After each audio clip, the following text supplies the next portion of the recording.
Hey everybody, Craig Egan here. I am here with my good friend Emma. Hey. And Emma and I go way back. Yep. About 5 years. Yep, about 5 years back, like the beginning. Like the very beginning. The very beginning of my vaccine advocacy journey. So, the very first... That's such a way to put it. Your vaccine advocacy journey. I'm into it. It's been a roller coaster. Yeah. It's been a roller coaster. So, the very first experience I had with anti-vaxxers was through a page called Proud Parents of Unvaccinated Children. And this page had about 25,000 yeah, sounds about right. likes and a lot of reach. Yeah, it was a really big page. As an anti-vax parent at the time, it was the very first page I found. So, I mean, when you Google like anti-vaccine things on Facebook, usually the largest thing pops up, and that happened to be it. So it had a pretty wide reach. And it was very active. Yeah. There were dozens of posts a day, all anti-vaccine, and so I went onto it. I saw somebody post onto it, or somebody post a meme from the page. Yeah. And so I went onto the page, and I was very polite. I said, hey, I don't agree with you, but I consider myself a guest on your page. Is it okay if I ask you some questions about how you came to these conclusions? And I was immediately banned. Yeah. I was immediately banned. My comments were deleted. I couldn't make comments anymore. Which sounds super familiar, like most anti-vaccine spaces, right? Yeah. They've got kind of a heavy hand when it comes to such That ban hammer. The ban hammer comes real quick. heavy. Yeah, it's heavy and it comes quick. So I was like, wait, you can't do that. And I had no idea that this was even a world. So I started following the page and I started watching it. And anytime I would follow a thread, and anytime anybody made any sort of disagreement against them, within 5 minutes, the comments were gone. That person was banned. Yep. And that's kind of the way they did it. That's the way we liked it. That's the way they liked it. That's the way they liked it. We didn't want to hear what you guys had to say. Yeah. So I started my own page to. Oh, and the other thing you would see is threads where they would post a comment or make a post. The thread would start going haywire, and the whole post would be deleted. Just be gone. It'd just be gone. If it started any way that wasn't flattering to their cause, they would just delete the whole post. Yep. So I said, you can't do that. This is not a way to handle such an important subject. So I made my own page, and it was called Embarrassed Cousins of Proud Parents of Unvaccinated Children. Yeah. And I started screenshotting every time somebody would disagree, or anytime there was a thread going haywire, I would screenshot. And then when it disappeared, I would post it on my page, and I had a very open rule, and if actors could come argue, they didn't get deleted, they didn't get banned, we would go 500-700 comments sometimes in a thread. Yep. And I started mocking them, I started making fun of them, and I really started getting under the skin of the Proud Parents admins. And this is kind of where I come in. My daughter was born in 2012, and shortly before she was born, I had gone to a local festival type deal where I lived in Savannah, Georgia. And I ran into a mom who had a baby, and she was nursing the baby. And I was like, I'm actually pregnant. I plan on breastfeeding. What can you tell me about that? And she was like, so much. So she ended up plugging me in with some local mom groups that were more naturally minded, more breastfeeding friendly, anti-circumcision, anti-disposable diapers, also like just homemade baby food, and then also anti-vaccines. And that was something that I hadn't really considered like at all before I had gotten pregnant. I was like, oh, I guess that's a thing that you can just choose not to do, and why do you guys choose not to do it? And this is why, they sent me all these different links and stuff, and I was reading it. Of course, it was from sources like Natural News and Whale.to. Yeah, Mercola, for sure, Mercola. And I definitely consider myself an anti-vaxxer after that. Not so much because of the conspiracy side of it, but much more because of the argument that's often used that's like, sanitation is what eradicated vaccine preventable diseases, hand washing and eating well. And I was like, I'm very much into whole living. I'm very much into eating well. I'm going to be a stay-at-home mom. This is kind of like what I feel about it. I don't think I'm going to vaccinate.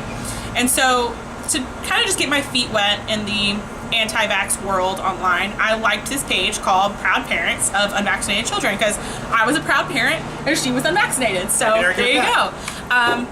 I started following the page, had some interesting memes that I would use to like send to friends that were like, I can't believe it, you don't vaccinate. And I was all like, why is my unvaccinated child a threat to your vaccinated child? The vaccines work, right? So Checkmate. Anti-vaxxers win forever. So around the time Craig encountered Proud Parents was around the time I started being more active on Proud Parents, and I, like I said, I wasn't super into the whole conspiracy side of it. So I saw this guy making tons of profiles, and one of them I remember was called Egan, and I thought that was really funny for some reason. So I was like, well, what's this guy's angle? Like, what's his deal? What's he doing? Like what does he get from this other than just, is he doing it just for the lulz? Like, which is totally valid, I guess, you know, but like, what's the real deal here?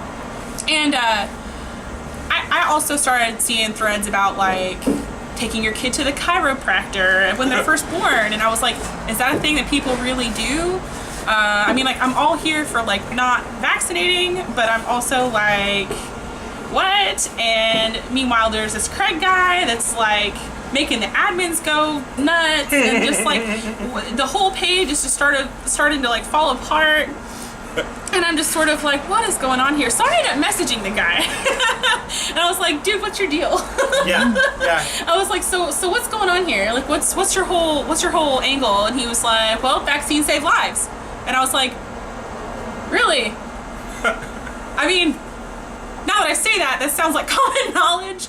But at the time I was like, tell me more about that, you know? And meanwhile, like, I'm watching the page meltdown, and then in my local group, people are like, are y'all seeing what's going on this Proud Parents of Unvaccinated Kids thing? Are you seeing this?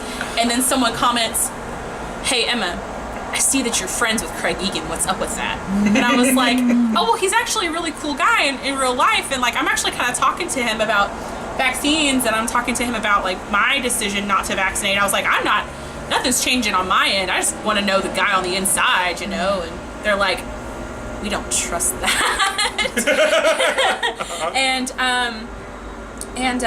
Oh gosh, where do I keep going from there? Essentially, I decided to start vaccinating in part because of my interactions with Craig, and in part to my own impartial vaccine research. I'd stopped looking at places specifically like Natural News and Mercola and Whale.to. And I actually spoke with some professionals in the field. I actually had the opportunity to speak in person with an epidemiologist, and I really enjoyed the opportunity to have both sides of the argument presented to me. And because, you know, I wasn't into the whole government's trying to kill us all, depopulation side of it, and I was more like the science side of it, and I saw that the science was completely bunk. I was like, well, obviously I want to vaccinate now, you know? And that's where my pediatrician comes in. My pediatrician in Savannah was actually interviewed by the Vaxxed Bus. His name was Dr. Ramon Ramos in Savannah, Georgia. And he himself is an anti-vaccine pediatrician.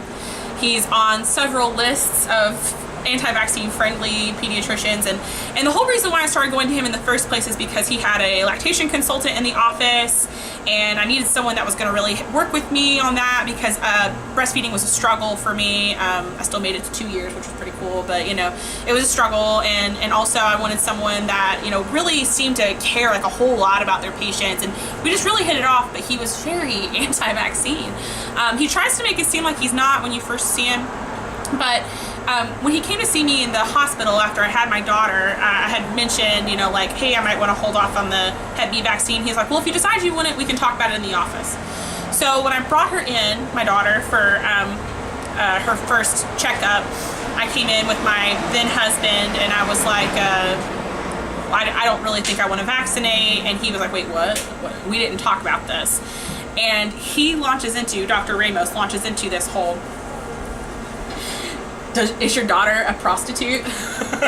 Is she an IV drug user? Then you don't need the Hep B vaccine. And no, like, pediatrician is gonna just say that to your face, but he did. And in part, a lot of the conversations I had with him, also, I was just like, okay, well, you know, vaccines obviously are just not for me. But once I approached him and was like, I would like to start vaccinating, he was like, why? Who's talked to you? like I was like, I mean, I have talked to people, but it doesn't really matter who's talked to me that I want to start vaccinating. And it was just a wild experience to have an actual pediatrician not want to do this. But I will say now, from a more objective point of view, looking back, he sold a lot of natural supplements out of his office and really expensive probiotics and homeopathics like arnica gel and pulsatilla and spongiatosta and all kinds of different stuff, nux vomica. I mean, I know a lot of the homeopathy stuff because I used to be really into that. But it was just really dangerous. It's dangerous that there are some people out there that are looking to profit off of kids using homeopathy and the whole trope of the natural mom not vaccinating, and if you're really a natural mom, you won't vaccinate, you know, because after I started vaccinating and I became open about not vaccinating, and everyone was like, oh, it's that Craig Egan guy. I got unfriended en masse and blocked from groups that were like my support system. Like the people that I knew from the very beginning of me having my daughter, like I was completely cut off of them. It was because I started vaccinating, and I was like, you guys should really, you know, consider it. Like I was never pushy about it either because I didn't want to lose my friends, but at the same time I was like, I love you. I want you to know like this is safe. And they were like, the horror, and unfriended me, blocked me, kicked me out of groups, and it's just and probably claimed that you were never anti-vaccine in the first place. Yes, or just straight up were like, she's a bad parent, you know, just it was really painful, you know. But the truth is that I made the best choice for my child and for everyone else's child around me by helping uphold herd immunity, and it's just, anyway, it's wild. So I met Craig through this time and talked to him about it, and I was like, dude, I'm gonna start vaccinating. He's like, cool, that's awesome. You don't understand, no one will believe you. No one will believe that you talked to me and then decided to vaccinate. But I did, in part because of Craig's advocacy. If he hadn't been there, you know, exposing these people for what they were on this page, and if he hadn't been open to talking to people about vaccines, and also just being open to say, like, that's something that I might not know entirely about. If I had like a specific question about like a specific vaccine, he'd be like, why don't you read this book or talk to this person, or this is a good article, or I can get you in touch with a group of people that are all medical professionals that all, you know, also are vaccine advocates that can talk to you about this. And that really helped me through a rough time, like where all my friends were gone, and suddenly, like, just because I started to vaccinate my kid, which was just beyond me. But it just goes to show that vaccine advocacy works. It just does. And some people respond to, you know, a book. Some people respond to a website. Some people respond to the humor of when a Facebook page implodes.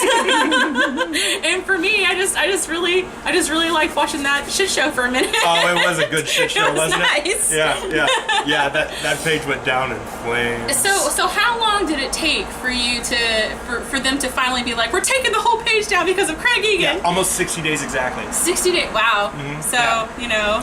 Yeah, I started hammering them hard. Right. And they accused me of terrorism. They accused me of all sorts of crazy things. You've been accused of a lot of stuff. I've been accused of a lot of things. I've been accused of many things. They were gonna sue me, and so I sent them my address and phone number and said, here's my contact info.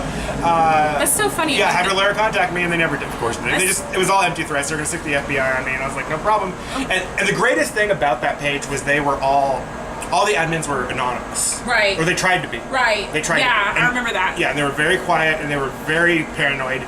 And they almost made it like a point that was like, if you don't vaccinate your kid, don't tell people that you don't vaccinate your kid. Don't let anything about your kid be known because you'll be targeted by them. them. Them. Oh, the irony. Yeah. You'll be talking So to them. the great thing about people who are paranoid and delusional is it's real easy to push their buttons. Right. It's really easy to. Because they're like, oh my gosh, it's real. Yeah. So. And you're just like a cool dude behind a laptop in Tacoma, just like Under a tree. have a meme Yeah. under a tree. My You're just under memes the are tree. fresh cooked daily. And fresh dank memes. Need to get it right. Making it right. Making it right. So, well, So I remember, and I don't want to call you out, but I remember when you took your daughter to go get her vaccines the first time. Yeah. Oh gosh. And I think you're a bit nervous. I was a bit nervous. I think I did it. I tried to digitally hold your hand as much as I could. Yeah, and I didn't do it the first time. I think you ditched the first time. I ditched the first appointment. The first time I went, because I didn't start getting her vaccinated until we ended up moving, because I felt really uncomfortable getting vaccines at Dr. Ramos's office after that. So I just sort of like wrote out my time because I knew I was moving really soon.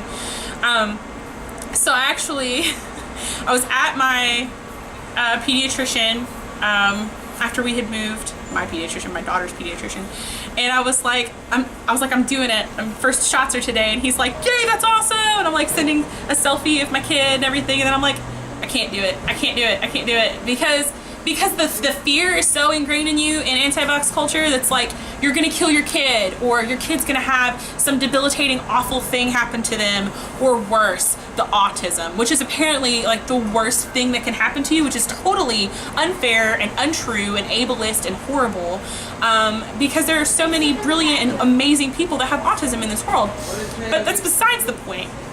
The point is that like anti-vax culture, because it is a culture, is equal parts paranoia and fear, and that fear of like, I just want to do the best thing for my child, you know, and you really think, we all do, yeah, and you think that by protecting them from the chemicals, the chemicals and the toxins, that you're like saving their life from this horrible unknown that you don't think about, and it's just not like that. So even though I had the science, even though I knew what I was doing was the right thing, it was safe, it's effective, and there's no reason to worry, I was still like, oh God, what if? Oh God, you know, what if she just dies right after it or something like that? So the first time, no, I didn't get her vaccinated, but I did go back and I fessed it up to him. I was like, I'm a chicken shit, man, I'm sorry. but I went back and it was totally fine.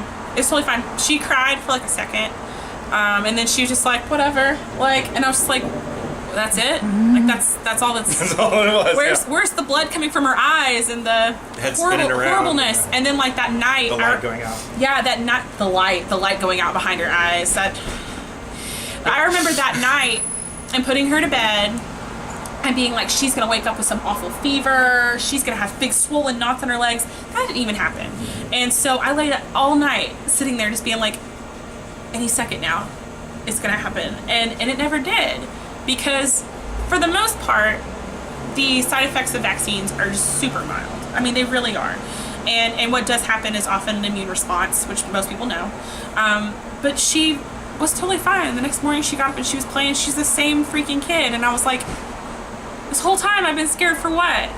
For nothing. And this whole time it really hit me. I was like, she's been out in this world carrying God knows what on her hands or her skin. She could have given to some kid that was immune, you know, had a lowered immune system, or what if it was her? What if she had something awful, horrible, and could have died from it, and it would have been my fault, and it would have been the fault of the medical professional that I entrusted my kid to, that was just like, no, vaccines aren't, no. And it just really hit me, the gravity of it. Like, the science exists, it's there, and we have this awesome, you know, invention of vaccines, and to not use them, in my opinion, is irresponsible. It's irresponsible if you can't avoid it, you know. So. Well, thank you. Yeah. Thank you for coming to see me. Yeah. I really appreciate it. I was so excited to see you guys. Yeah, we wanted to end the tour with on a high note. Yeah. On examples of the Oh, reason. by the end of your tour? We got one more. One more. That's Yeah. right. That's right. Oh, Yeah. yeah, I knew about this. These are examples of why we do it. Yeah, Examples yeah. of why the fight's important. I I really am so appreciative of your vaccine advocacy and the work you've done, and I know that a lot of people want to discount that, but honestly, like, it's important. Well, thank you. Well, you're the first person I remember messaging me saying, I think I made a mistake. And I was number one. Yeah, I was patient zero. yeah. No, I was. That really means a lot to me because, you know, like, who knows? Something awful could have happened to my kid, and It didn't. yeah. Thank you. All right. We're gonna get back on the road. We've got one more stop, maybe two, and then we're heading home. And I'm gonna sleep for about 4 days. So That sounds lovely. Thank you very much. Thank everybody out there, and love and light. Love and light. Love and light. Vaccinate your kids. Vaccinate It's your kids. awesome. Yeah.